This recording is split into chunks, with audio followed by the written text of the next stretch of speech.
Hi there, I'm Graham Harrison. I'm the VP and General Manager of Bluesound Professional, and I hope to help answer some of the questions you might have about our company and our products.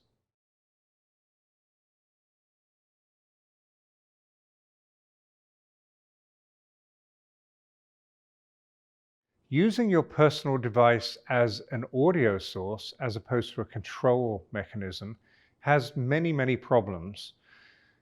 Lots of people like to Bluetooth or AirPlay their phones, which compromises audio quality. Often in terms of the Bluetooth connection, the equipment's in a rack in the back, so you're at the edge of Bluetooth connectivity, so you get dropouts. Also, if you're using your phone as your music source, the battery can run out, or you can get a call, or you need to go to the bank or something and the music stops. So it's way better to use a captive streamer that's permanently connected to the rest of your sound system.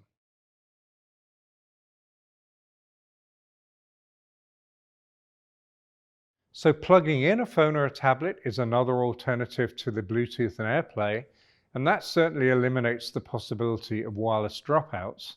But the problem with that is you're reliant on what is often a really cheap quality lightning to unbalanced audio connector.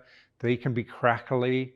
I've even seen installations where they put the audio system on a shelf and dangled the phone below it on a lightning connector, and I've seen those phones come undone and smash the screen.